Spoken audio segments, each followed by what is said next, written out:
neste Pílulas by Tantra, eu quero te ensinar como controlar os teus pensamentos. Mas, antes disso, eu quero te fazer uma pergunta. O que é um sutra? Você sabe? Quando eu faço essa pergunta, muita gente já pensa no Kama Sutra, mas não é sobre isso que eu estou falando.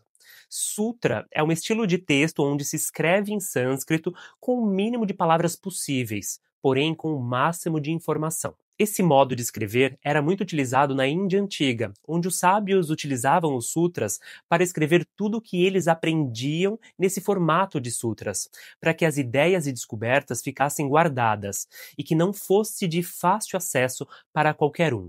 Naquele tempo, toda a sabedoria milenar era considerada algo muito importante, precioso para ser passado a qualquer pessoa. Então, os sábios escolhiam meticulosamente as pessoas nas quais eles confiariam esses conhecimentos. Então, explicavam os sutras em detalhes para os seus estudantes. Ou seja, o sutra é como se fosse um código que precisa de alguém, que pode ser um guru, um mestre ou um professor, que nos ajude a decodificar o que ele significa. E hoje eu quero trazer aqui para vocês um dos sutras mais importantes que existem. Embora não façam parte do Tantra, me impactaram muito e me ensinaram muito, porque ele abriu uma porta para muitos outros aprendizados importantíssimos sobre a nossa mente e a nossa vida. No segundo sutra de Patanjali, um livro escrito há mais de 2000 anos atrás, diz assim: Yoga Chitta Vritti Nirodha. Isso é em sânscrito, mas calma, eu vou traduzir para vocês. Isso quer dizer: Yoga é o controle das modificações ou flutuações da mente. Mas agora a gente vai se aprofundar nessa frase e entender toda a sabedoria escrita nesse sutra. Para começar, vamos desmembrar o sutra e o que cada palavra significa. Yoga, uma palavra muito conhecida, mas que muitos não sabem o que significa. Yoga significa juntar, unir, focar e concentrar a atenção em algo. Mas juntar o quê? Unir o quê? A união da consciência individual com a consciência universal ou com a consciência divina, indicando uma perfeita harmonia entre o corpo, a mente e o espírito. Chitta é a nossa mente, a nossa consciência, mas Chitta é a mente no seu estado perfeito, tranquilo, como um mar tranquilo e calmo. Yoga Chitta Vritti. A próxima palavra para entender é vritti. Vritti significa as modificações, os acontecimentos na nossa mente. Tudo que acontece em Chitta, que acontece na nossa mente, são os vrittis. Lembra que Chitta é a nossa mente como se fosse um mar calmo e tranquilo? Os vrittis são as ondas. Esses acontecimentos, eles são criados a partir do nosso contato com o mundo exterior. Se você vive aqui no mundo, tudo que você viu, ouve, sente ou experiencia, tudo isso criam ondas, criam vrittis.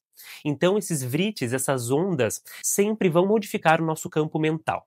Às vezes com ondas maiores, às vezes com ondas menores, às vezes tudo muito calmo e logo começa tudo outra vez. E agora vamos falar sobre Nirodha. Nirodha significa o controle completo da mente e suas modificações. Eu sei, você deve estar pensando aí a mesma coisa que eu pensei quando me falaram isso há anos atrás. Legal, mas como eu faço isso? Como eu consigo controlar a minha mente? Eu vou colocando em prática tudo que eu aprendo e eu sei que eu não vou chegar nesse estado perfeito de ser. Mas ao menos eu aprendo tanto, tanto no caminho e eu vou aprendendo tantas coisas diferentes e que me auxiliam a viver de uma forma muito mais leve e feliz. Então eu continuo estudando, aprendendo e vou, à medida do possível, colocando essas coisas em prática. Como eu consigo controlar a minha mente, os meus pensamentos? Porque quando a gente senta para meditar, por exemplo, parece que só piora. Eu tento controlar e vem ainda mais pensamentos. Então, o que fazer em relação a isso?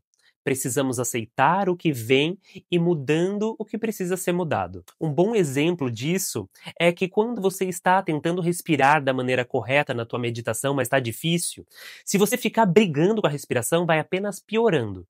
Mas se você aceitar a forma com a qual você está respirando, a respiração vai se acalmando sozinha, vai se integrando. Na meditação é assim e com os pensamentos também. Então, não necessitamos ficar bravos se os pensamentos vierem. Só veja eles vindo, passando como nuvens passando no céu. sem se apegar, dar forma a nenhum deles. E também sem suprimir, porque aonde há supressão também há conflito. O segredo para controlar os pensamentos é não tentar controlar eles. Não é interessante que o segredo para controlar os pensamentos é não os controlar? Então é tão importante que a gente estude e aprenda. Quando você conseguir dar uma acalmada no seu pensamento por simplesmente assistir eles passando, deixar eles irem e virem, sem se agarrar a nenhum deles, sem se apegar para remoer, daí então você pode trazer um pensamento positivo ou um mantra e focar nisso. Ficar ali focando em algo bom e positivo. Por isso, nas minhas meditações, quando eu guio nos meus eventos, eu sempre trago mantras para nos ajudar a focar em algo bom, que nutra a nossa mente e que nos faça sentir bem. Lembra de Tita, que é a nossa mente? A gente pode pensar nela como se fosse um oceano, ou como se fosse um campo. E quando a gente foca num mantra ou num pensamento positivo, é como se nós estivéssemos plantando uma sementinha boa no campo da nossa mente, para cada vez mais florescer coisas boas, coisas positivas e bonitas. Existem muitas diferentes maneiras de aprender a lidar com os pensamentos e com a nossa mente. Eu utilizo muito dos pranayamas, os exercícios de respiração e, em especial, a meditação, que também faz parte do Tantra. A meditação é um ótimo treino para acalmar a nossa mente. O objetivo na prática de meditação é conseguir essa integração da mente, integrar a camada mais externa ao eu mais interno. A prática regular da meditação nos auxilia a desenvolver a capacidade de estar mais calmo, mais tranquilos.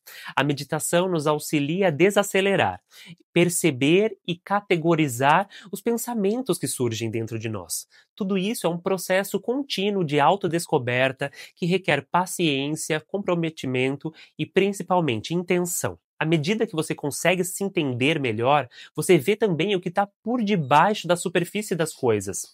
Você é capaz de entender também quando algo não está funcionando bem para você.